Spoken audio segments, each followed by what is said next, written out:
a summer treat. Bob and all the other children at the school are excited. Look at the mangoes hanging from this tree. Bob tells his friends. Can we have some? He asks the gardener. Let's wait for a few more days. We will eat them when they turn yellow, says the gardener.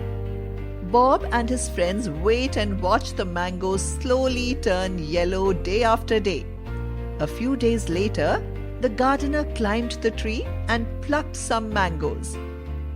But he left some mangoes on the tree. The gardener said, I have left a few mangoes on the tree for our other friends. Some for the cuckoos, some for the monkeys, and some for the worms.